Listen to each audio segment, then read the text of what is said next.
दोस्तों, बिहार में एक बार फिर से वही पुराना मुद्दा राजनीति में गर्मी बढ़ा रही है, शराबबंदी। 2016 में जब नीतीश कुमार ने पूरे बिहार में शराब पर पूर्ण प्रतिबंध लगाया था, तब इसे महिलाओं की जीत और सामाजिक क्रांति बताया गया था।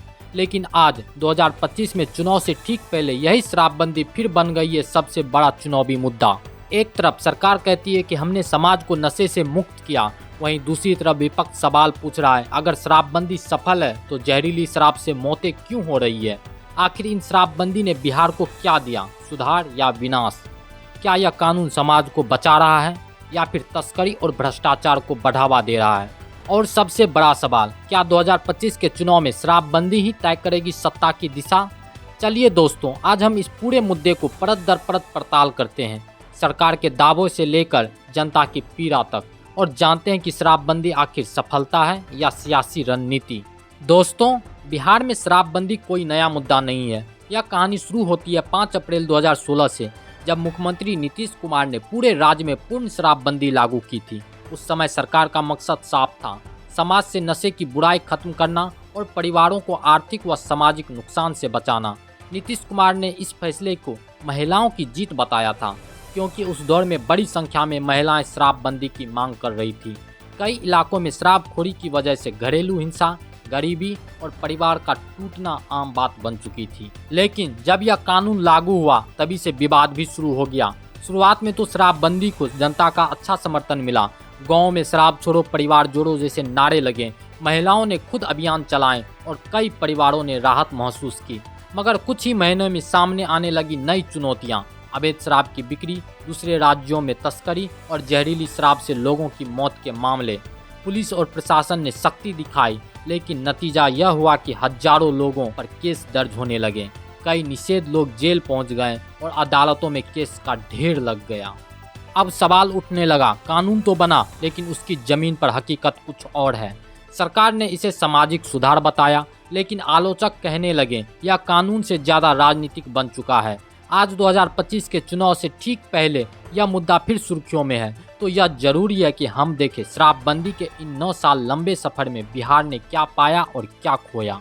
अब बात करते हैं वर्तमान हालात की। शराबबंदी को लागू हुए 9 साल हो चुके हैं, लेकिन हकीकत यह है कि बिहार आज भी इस कानून की कड़वी सच्चाई से जूझ रहा है।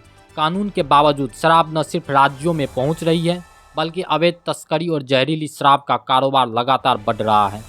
ताज़ा रिपोर्ट के मुताबिक पिछले कुछ महीनों में बिहार के कई जिलों में सैकड़ों लीटर विदेशी शराब और देसी शराब जब्त की गई है। पूर्णिया, भोजपुर, बक्सर, मुजफ्फरपुर और सारण जैसे जिलों में पुलिस ने तस्करों पर बड़ी कार्रवाई की, लेकिन इसके बावजूद शराब की सप्लाई चेन अब भी चालू है। हाल ही में पूर्णिया में दर्दनाक घटना ने फिर सबका ध्यान खींचा। 2 छात्राओं की मौत हो गई।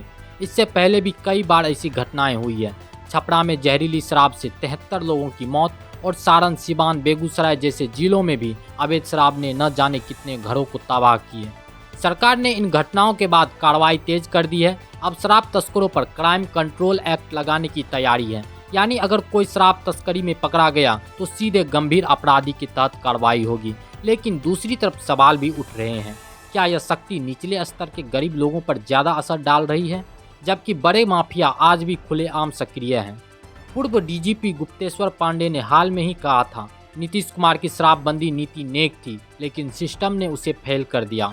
वहीं जीतन राम मांझी जैसे नेता खुलेआम कह रहे हैं, थोड़ी बहुत शराब पीने वालों को जेल भेजना गलत है, कानून सिर्फ तस्करों पर होना चाहिए।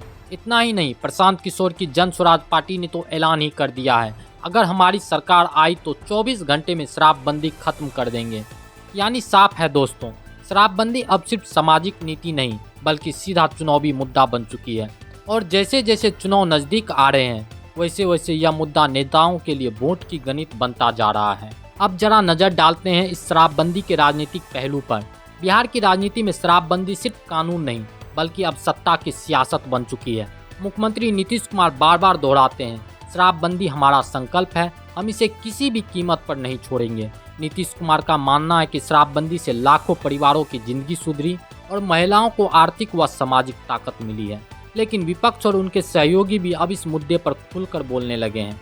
जीतन राम मांझी, जो कभी नीतीश कुमार के साथी थे, उन्होंने कहा, थोड़ी बहुत शराब पीने वालों पर केस न हो, कानून सिर्फ तस्करों पर लागू होना चाहिए।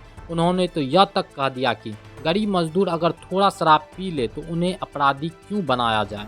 दूसरी ओर प्रशांत किशोर की जन स्वराज पार्टी ने शराबबंदी को सीधा चुनावी मुद्दा बना लिया। प्रशांत किशोर ने साफ कहा, अगर हमारी सरकार बनी तो हम 24 घंटे में शराबबंदी खत्म कर देंगे। उनका तर्क है, जब कानून जनता के खिलाफ हो जाए तो उसे बदलना जरूरी है। वहीं तेजस्वी यादव की पार्टी आरजेडी इस मुद्दे पर थोड़ा संभल कर खेल रही है। वह खुलकर शराबबंदी खत्म करने की बात नहीं कर रहे हैं, लेकिन कहते हैं कि कानून अच्छा है पर उसको लागू करने में खामियां हैं। भाजपा ने भी इस मुद्दे पर निशाना साधना शुरू कर दिया है। बीजेपी नेताओं का कहना है, नीतीश सरकार की शराबबंदी ने पुलिस और प्रशासन में भ्रष्टाचार बढ़ाया है। वहीं जेडीयू के नेता इस पर पलटवार करते हुए कहते हैं, अगर शराबबंदी न होती तो बिहार में अपराध और गरीबी कहीं ज़्यादा होती। यानी साफ है, एक तरफ नीतीश सरकार अपनी नीति को जनहित का फैसला बताती है तो दूसरी तरफ विपक्ष इसे जनता के खिलाफ कानून करार दे रहा है। चुनावी माहौल में हर नेता अपने हिसाब से शराबबंदी को मुद्दा बना रहा है। कोई इसे सफलता की कहानी कह रहा है तो कोई इसे सिस्टम की सबसे बड़ी नाकामी बता रहा है। और इसी सियासी टकराव में इस बार चुनाव में शराबबंदी को बना दिया है बिहार की सबसे चर्चित बहस। अब सवाल उठता है, इन तमाम बयानों और वादों के बीच आखिर जनता को क्या मिला? क्या शराबबंदी ने समाज को फायदा पहुंचाया या नुकसान ज़्यादा किया? दोस्तों, अब बात करते हैं उस पहलू की जिसे लेकर बिहार में सबसे ज़्यादा बहस है। क्या शराबबंदी ने फायदा पहुंचाया या नुकसान? चलिए पहले देखते हैं वो बातें जिन पर सरकार दावा करती है शराबबंदी ने समाज में सुधार लाया। पहला फायदा, परिवारों की आर्थिक स्थिति में सुधार हुआ। पहले कई घरों में मर्दों की कमाई का बड़ा हिस्सा शराब में चला जाता था, लेकिन अब वह पैसा बच्चों की पढ़ाई, कपड़ों और दवा पर खर्च होने लगा। दूसरा फायदा, महिलाओं का सामाजिक सम्मान बढ़ा है। नीतीश सरकार का दावा है कि शराबबंदी से घरेलू हिंसा और पारिवारिक झगड़े में कमी आई है। तीसरा फायदा, कई ग्रामीण इलाकों में शराब की वजह से होने वाले अपराध कम हुए हैं। कई रिपोर्ट्स के मुताबिक शराबबंदी के बाद घरेलू झगड़े और सड़क हादसे में गिरावट दर्ज की गई है। चौथा फायदा, समाज में एक संदेश गया, सरकार अगर ठान ले तो सामाजिक बदलाव भी संभव है। लेकिन हर कहानी का दूसरा पहलू भी होता है और बिहार शराबबंदी की कहानी का दूसरा चेहरा काफ़ी दर्दनाक और विवादित है।